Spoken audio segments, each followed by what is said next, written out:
He left her alone to give birth. 3 years later, one look at the twins in the park shattered everything he thought he knew. The hospital corridor smelled of antiseptic and anxiety, a sharp, sterile scent that seemed to press against Anna's chest with every breath she took.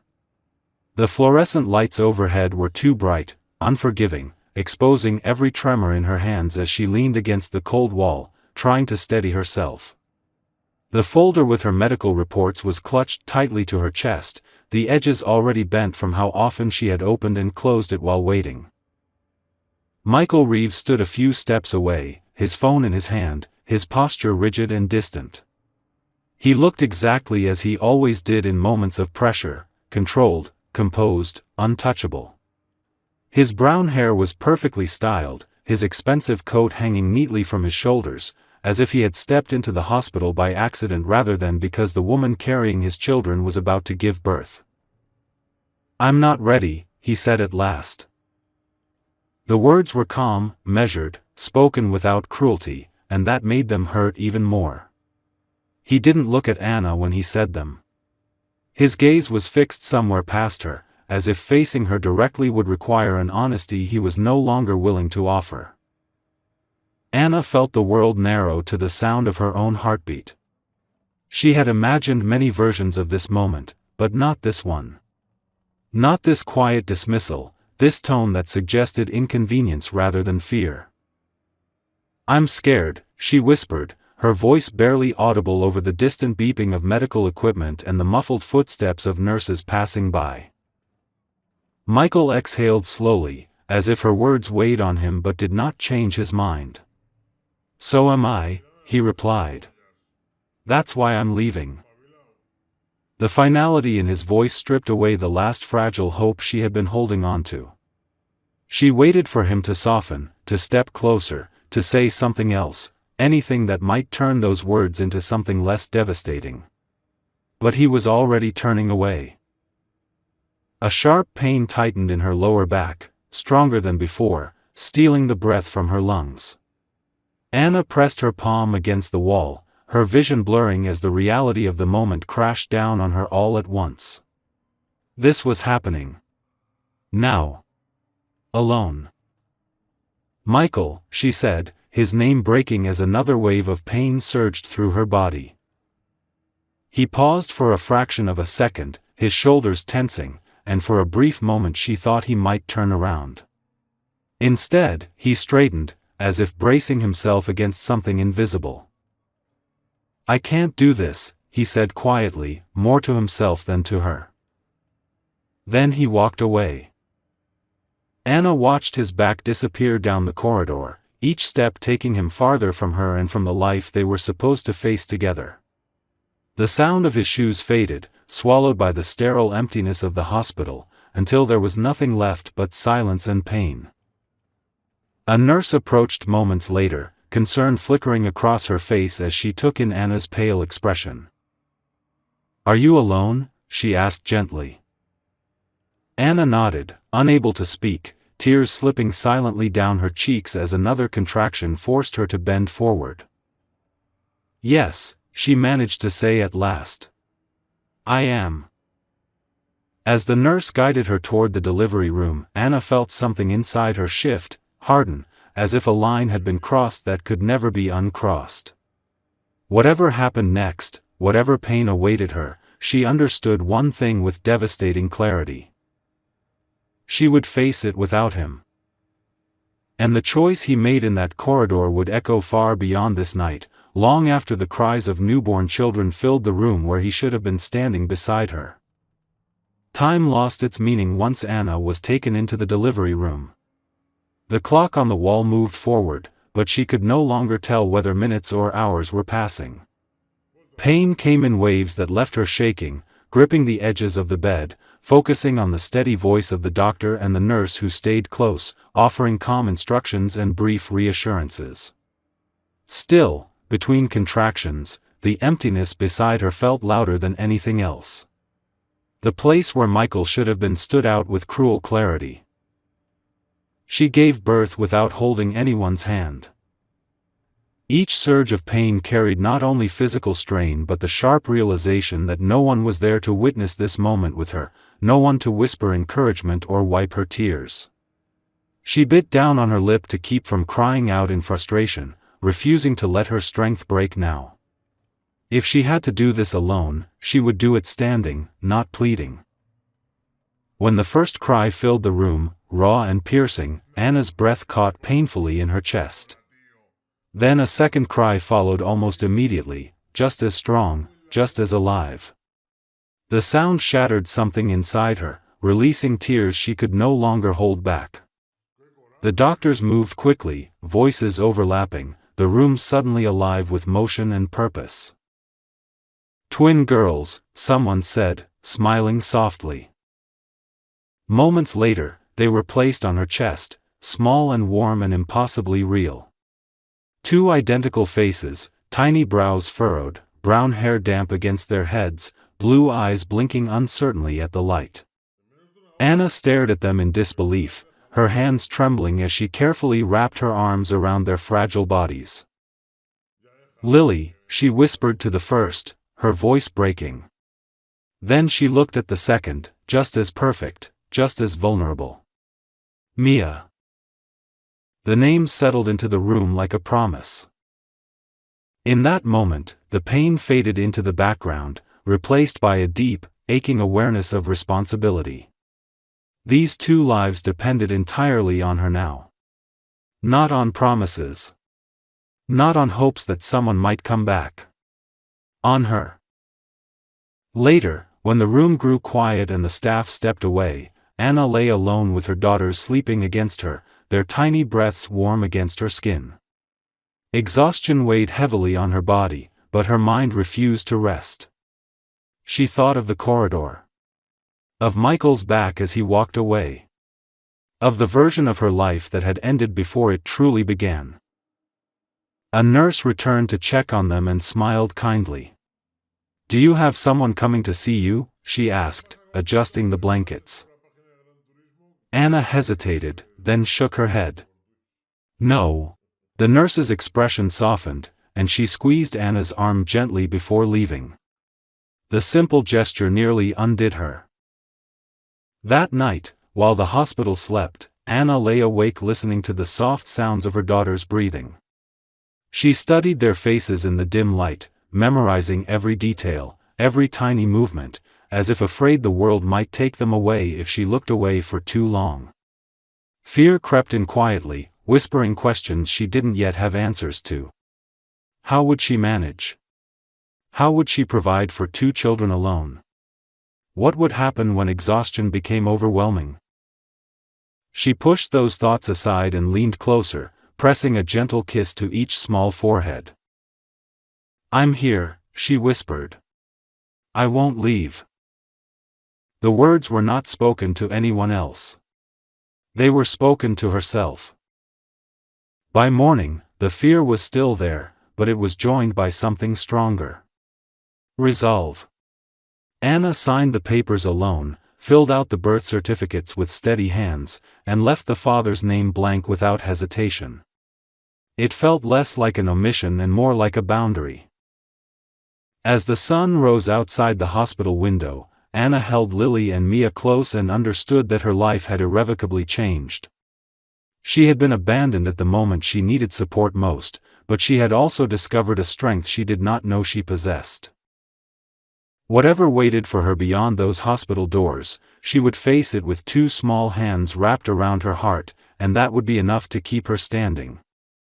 The first years passed in a blur of exhaustion and quiet determination, marked by sleepless nights and mornings that began before the sun rose. Anna learned quickly that time no longer belonged to her. It was divided into feedings, diaper changes, doctor's visits, and the constant balancing act between earning enough to survive and being present enough to feel human. Some days felt endless, stretching painfully long, while others disappeared before she realized they had begun. Lily and Mia grew side by side, identical in appearance but slowly revealing differences that only a mother could recognize. Lily was cautious, observing the world before stepping into it, her small hand often resting on Anna's sleeve as if anchoring herself. Mia was bolder, quicker to laugh, quicker to cry, charging forward without hesitation and trusting that someone would catch her if she fell. Watching them develop their own rhythms gave Anna moments of quiet joy that softened even the hardest days. Money was always tight. Anna returned to work earlier than she wanted, leaving the girls at daycare with a knot in her chest that never fully loosened. She learned to calculate every expense, to stretch meals, to mend clothes instead of replacing them. Pride became a luxury she could no longer afford, but dignity remained non-negotiable. She refused to ask Michael for help, not out of bitterness, but because reopening that door felt like surrendering a strength she had fought too hard to build. There were nights when both girls cried at once, their voices overlapping in desperate harmony, and Anna felt herself unraveling. She would sit on the floor between their cribs, rocking one with her foot while holding the other in her arms, whispering reassurances she wasn't sure she believed yet. In those moments, she allowed herself to feel the weight of what had been taken from her, the loneliness of choices made without her consent. Then she would breathe deeply, stand up, and continue, because stopping was never an option. As the girls grew older, questions began to surface naturally, innocent at first and then increasingly curious. They noticed other children at the playground with fathers who pushed swings or lifted them onto shoulders. They noticed storybooks that ended with families that looked different from theirs. One afternoon, as Anna buckled them into their car seats, Lily asked softly, "Why is it always just you?" Anna paused, choosing her words carefully. "Because I love you enough for two parents," she said gently. Mia seemed satisfied with that answer, already distracted by something outside the window. Lily nodded slowly, storing the response away, as if sensing there was more beneath it but trusting her mother not to let her fall. Anna never spoke badly of Michael. She did not want their childhood shaped by resentment. When they asked about their father, she told the truth without cruelty. He had been afraid. He hadn't been able to stay. It wasn't because of them. That distinction mattered to her more than anything. At night, when the apartment was quiet and the girls slept curled together in their beds, Anna allowed herself moments of reflection she never indulged during the day. She thought about the life she had imagined once, about the man who had walked away when she needed him most. Sometimes anger surfaced, sharp and sudden, but more often it was sadness, a quiet mourning for what might have been. She let those feelings exist without feeding them, understanding that holding onto them too tightly would only drain the energy she needed to keep moving forward. By the time Lily and Mia turned 3, they were strong, curious, and endlessly talkative, filling the apartment with laughter that echoed off the walls. Anna watched them run through the small park near their building, their identical faces lit with joy, and felt a fierce pride rise in her chest. She had done this. Not perfectly, not easily, but honestly. Michael's absence no longer defined their lives, even if his shadow still lingered at the edges of her thoughts. Anna believed, with growing certainty, that she had made the right choice by focusing on survival rather than confrontation. Whatever the future held, she was prepared to meet it on her own terms. She did not know that the fragile balance she had built so carefully was about to be tested, or that the past she had learned to live without would soon step back into her world, forcing her to confront a truth she had never intended to reveal. The afternoon was ordinary in every way that mattered. The city park was alive with familiar sounds, children laughing, leaves rustling in the light breeze, the distant hum of traffic softened by trees and space. Anna sat on a bench near the small playground, her bag at her feet, watching Lily and Mia chase each other across the grass. Their laughter came easily now, unguarded and bright, and she allowed herself to relax into the rhythm of the moment. She did not notice him at first. Michael Reeves stood a few steps away, phone pressed to his ear, his attention divided between the call and the path ahead of him. He had chosen the park deliberately, thinking it would clear his mind before the next meeting, give him a moment of air before returning to glass offices and controlled conversations. He was halfway through a sentence when something in his peripheral vision made him stop. Two little girls ran past him, their movements synchronized without effort, their voices blending into one another. He frowned slightly, his gaze following them instinctively, and then his breath caught in his throat. They were identical. Not just similar, but mirror images. Brown hair bouncing in the same uneven curls, small noses, the same bright blue eyes he saw every morning in his reflection. His phone slipped slightly in his hand as the realization struck with sudden force, sharp enough to make him forget the person on the other end of the line.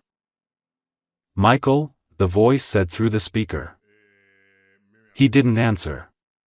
He ended the call without noticing and stood frozen, watching the girls as they ran back toward a woman sitting on a bench.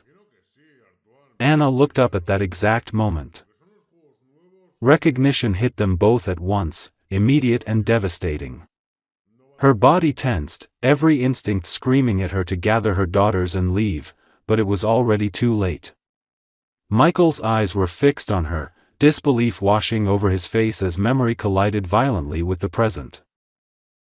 For a few seconds, neither of them moved. Michael took a slow step forward, then another, as if afraid the image might disappear if he approached too quickly. "Anna," he said, his voice uncertain in a way it had never been before. She stood slowly, placing herself between him and the girls without making the movement obvious.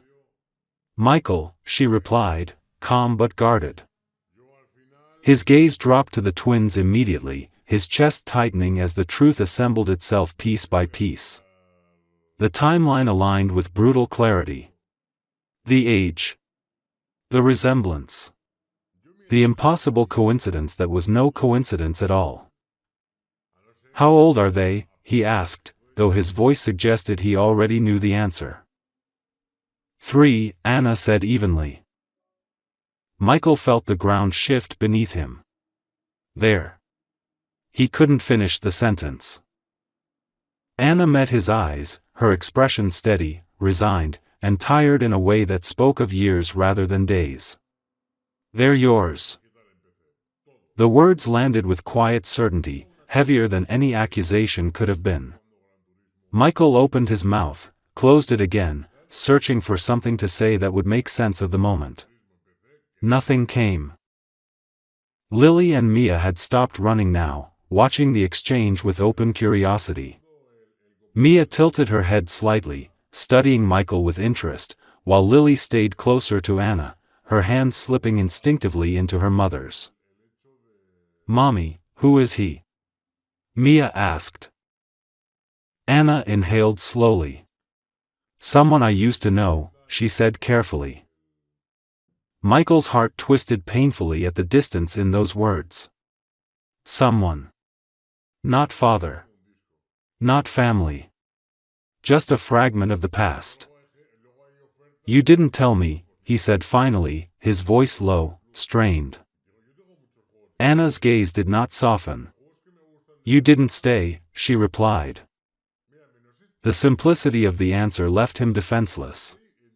He looked at the girls again, really looked this time, and felt the weight of 3 years press down on him all at once. First words he had missed. First steps. Sleepless nights that had shaped someone else's life without him. "I need to talk to you," he said. "Please." Anna hesitated, glancing down at Lily and Mia, who had already lost interest and were tugging at her hands, asking to go play again. She knelt to their level, brushing hair from their faces. "Go ahead," she said gently. "Stay where I can see you." The girls ran off, their laughter returning as if nothing in the world had changed. Anna straightened and faced Michael. "You can talk," she said. "But don't expect forgiveness, and don't expect explanations that make this easier for you." Michael nodded slowly, humbled in a way he had never experienced before. "I was wrong," he said quietly. About everything. Anna studied him for a long moment, seeing not the man who had walked away, but someone shaken by consequences he could no longer avoid. Being wrong doesn't undo what happened, she said. And it doesn't give you rights you didn't earn. I know, he replied. But I want to try. She looked past him to where Lily and Mia were now sitting together in the grass, whispering and laughing as if the world were uncomplicated and safe. Her voice was calm when she spoke again, but firm. If you come into their lives, she said, you do it carefully. Slowly. And if I see even a hint that you'll hurt them by leaving again, I won't hesitate to disappear. Michael swallowed hard. I won't leave, he said. Anna didn't answer. She turned and called her daughters back, taking their hands as they approached, her body language closing protectively around them. Michael watched the three of them walk away together, the weight of what he had lost settling deep into his chest. For the first time in his life, power meant nothing. Only time did.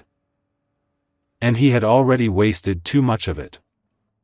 The days that followed the meeting in the park unfolded with an unsettling slowness, as if time itself had become cautious, unwilling to rush forward and risk breaking something fragile. For Anna, the encounter reopened wounds she had spent years carefully closing, not by forgetting, but by building a life strong enough to hold them. Now those wounds ached again, not sharply, but persistently, reminding her that the past had never truly stayed behind. Michael did not call immediately. That restraint surprised her more than any dramatic apology would have. She had expected impatience, demands, perhaps even legal threats disguised as concern. Instead, there was silence. Not absence, but waiting.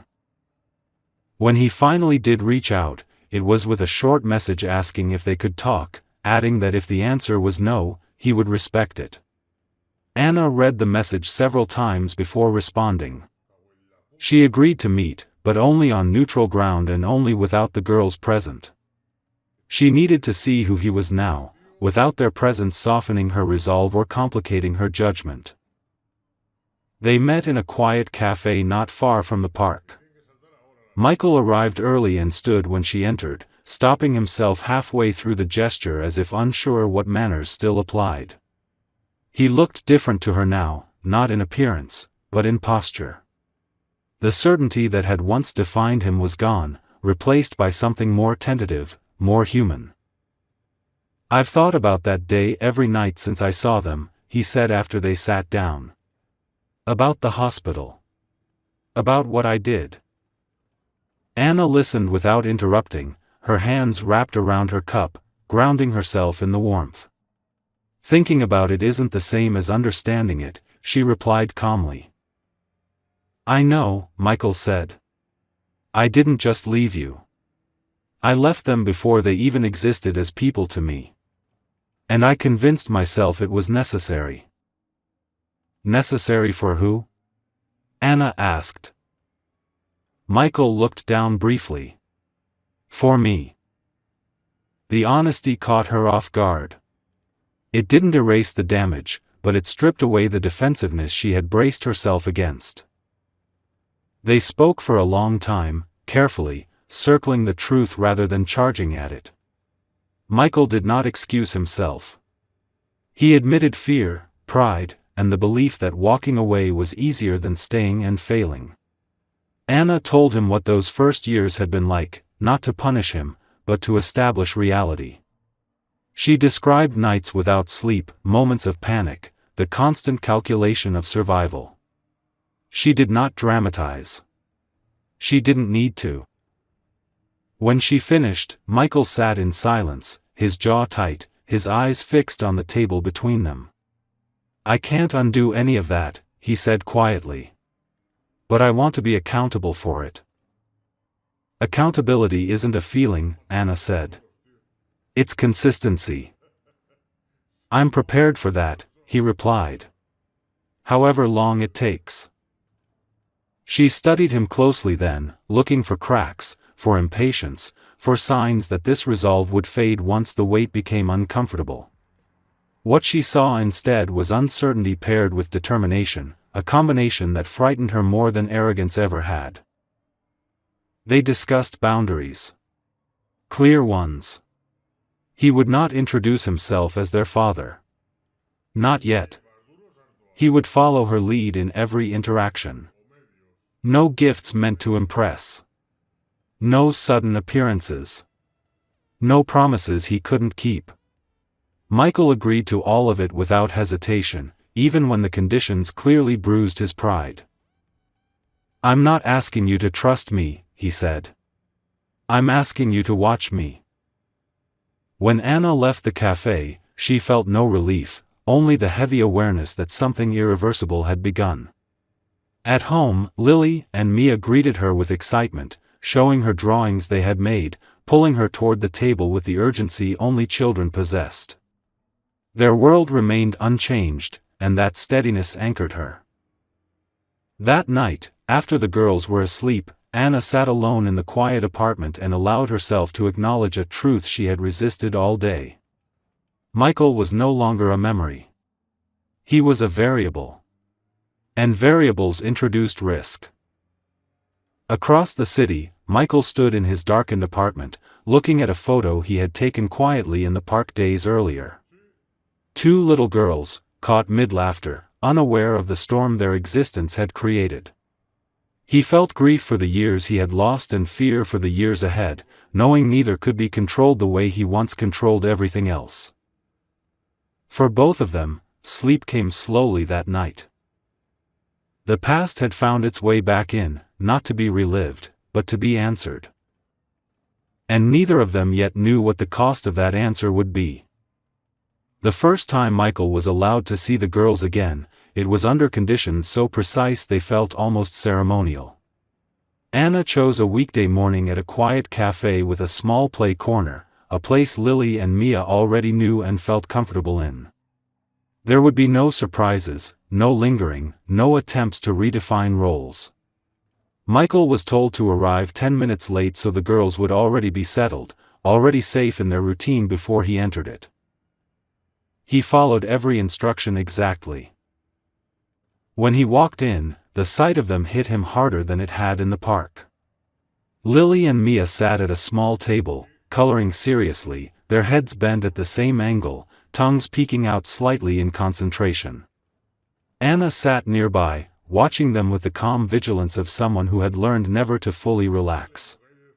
Michael stopped a few steps away, unsure where to place himself in a scene that felt intimate and closed, even though he had been invited into it. Anna stood and approached him quietly. "Remember," she said, her voice low. "You're a friend. Nothing more." He nodded. "I understand." They approached the table together. The girls looked up almost in unison, curiosity lighting their faces. Mia smiled immediately, open and fearless, while Lily studied him more carefully, her eyes sharp despite her age. "This is Michael," Anna said simply. He wanted to say hello.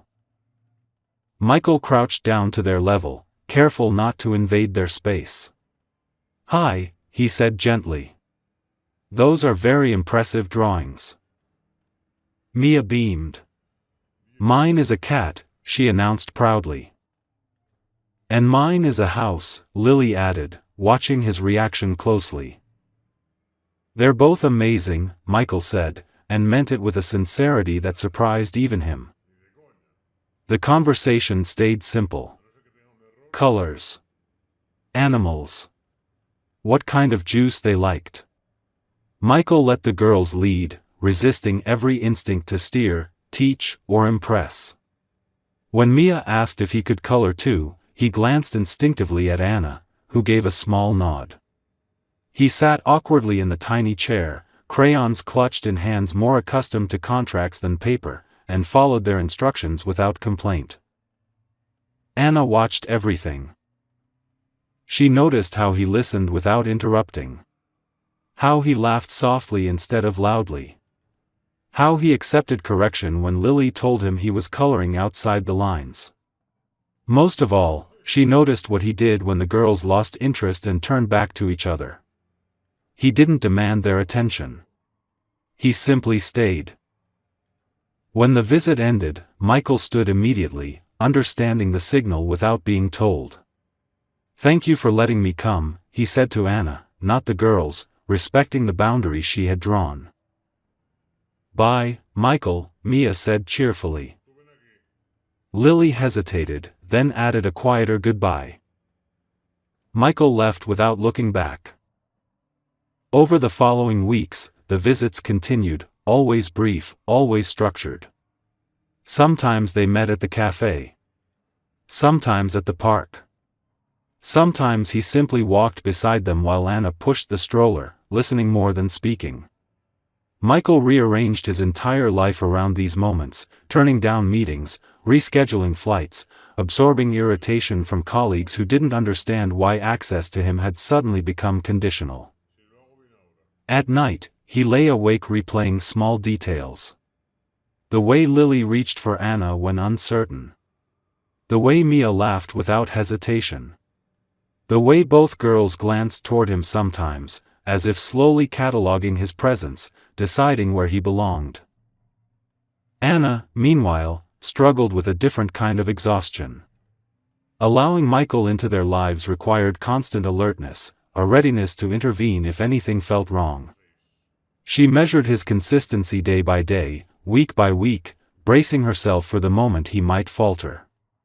Every cancelled meeting he mentioned, every time he arrived exactly when promised, chipped away at the certainty she had built around doing everything alone. One evening, after the girls were asleep, Anna sat at the kitchen table staring at nothing, her hands wrapped around a mug that had long gone cold. She realized that the fear tightening her chest was no longer about him leaving. It was about him staying. Because if Michael stayed, truly stayed, then the story she had told herself for 3 years would have to change. The story where she survived because she had no choice. The story where strength meant isolation. Across the city, Michael stood in his office long after everyone else had gone home, looking out at the lights below.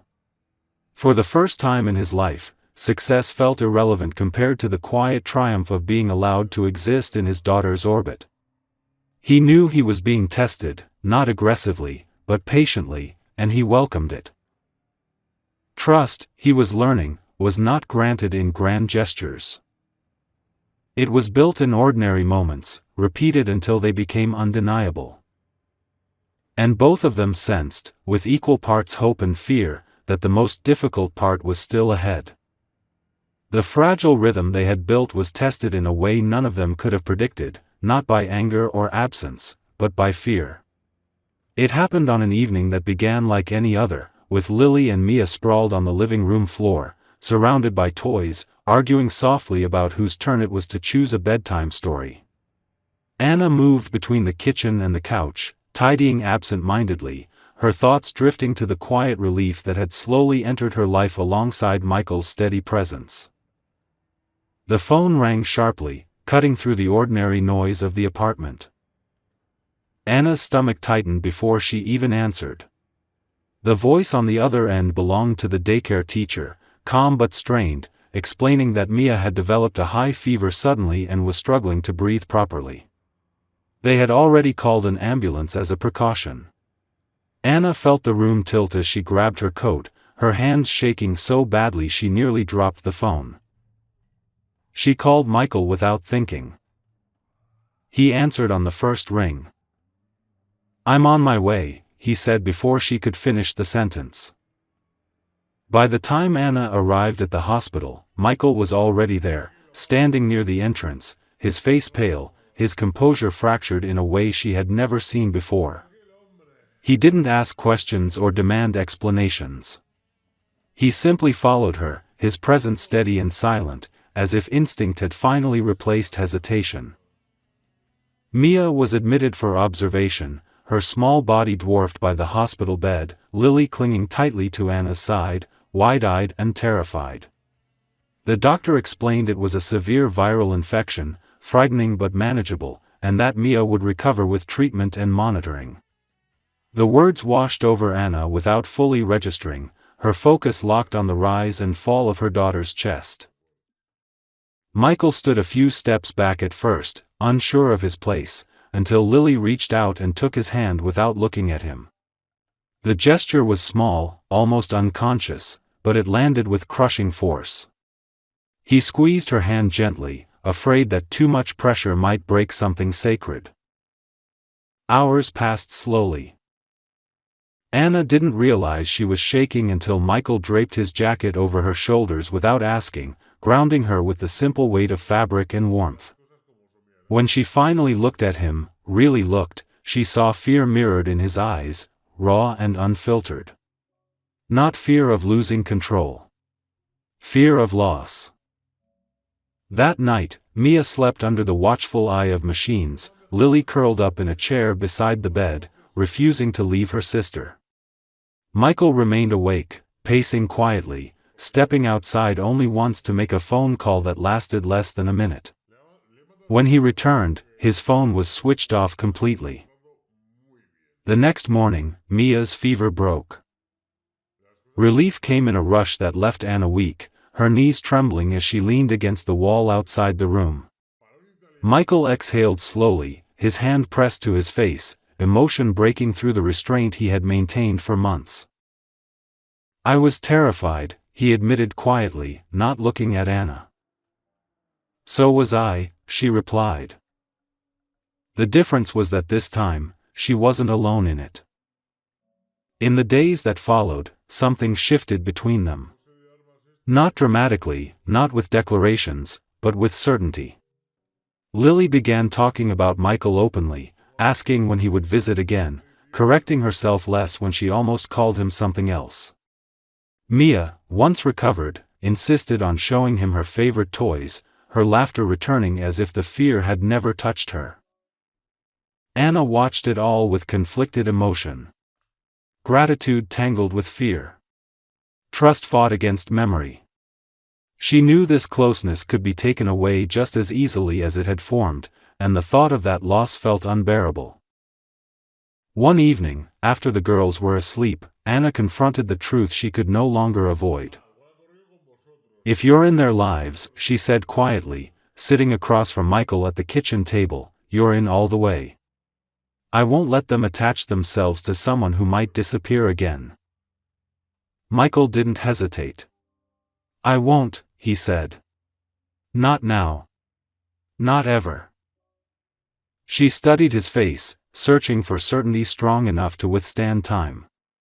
What she saw was not perfection, but resolve sharpened by fear and love he had never known before.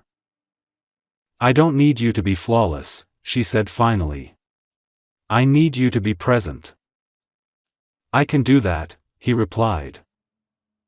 And for the first time, Anna allowed herself to believe that the greatest danger was no longer being abandoned, but allowing herself to hope. The ending did not arrive with applause or dramatic gestures. It came quietly, built from mornings that felt ordinary and evenings that no longer carried fear. It arrived in the form of habits, routines, and choices repeated so often they stopped feeling like effort and began to feel like truth. Michael moved closer without ever announcing it. At first, it was small things. He kept a toothbrush at Anna's apartment for nights when the girls fell asleep on him and it felt wrong to leave. Then came extra clothes, a pair of shoes by the door, space in the closet that no longer felt temporary. He never assumed, never claimed territory, but Anna noticed how naturally he fit into the life she had built without him. Lily and Mia noticed it too. They stopped asking when Michael would come and started assuming he would be there. They ran to the door when they heard his steps in the hallway. They argued over who got to hold his hand. Lily began bringing him her worries in quiet moments, whispering fears she didn't share easily, while Mia dragged him into laughter and noise, insisting he play even when he was exhausted. Michael learned that love did not announce itself. It demanded attention, patience, and humility. One evening, as they sat together on the floor assembling a puzzle that never seemed to fit quite right, Lily looked up suddenly and asked, "Are you staying?" The room went still. Michael didn't answer immediately. He glanced at Anna, not for permission, but out of respect for the weight of the moment.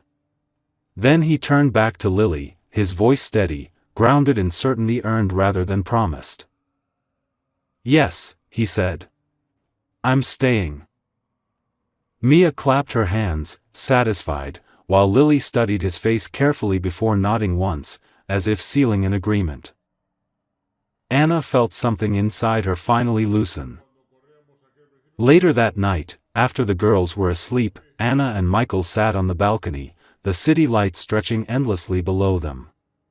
The air was cool, quiet, filled with the kind of peace that only comes after storms have passed.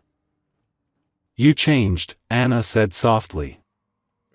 "So did you," Michael replied. "You became stronger than I ever was." She shook her head. "I became strong because I had to. And I became strong because I chose to," he said. "Too late at first. But not too late to stay." Anna looked at him for a long time, then spoke the truth she had been carrying for years. "When you left, I thought the worst thing that could happen had already happened." "And now?" he asked. "Now I know the worst thing would have been never letting you try again." He reached for her hand, slowly, giving her time to pull away if she needed to. She didn't. Months later, in the same park where everything had unraveled, the four of them walked together under the trees. Lily and Mia ran ahead, their laughter echoing through the open space, turning back every few steps to make sure both parents were still there. Michael watched them with a quiet, overwhelming gratitude. He had not earned these moments easily. He had paid for them with regret, humility, and the discipline to never disappear again. Anna watched him watching them and understood something just as important. Forgiveness did not erase the past, but it allowed the future to exist without fear. Sometimes people leave when they are afraid, mistaking escape for survival. And sometimes they return changed enough to stay. This time, no one walked away. And the family that had once been broken stood whole, not because it had never shattered, but because every piece had been chosen again, deliberately, every single day.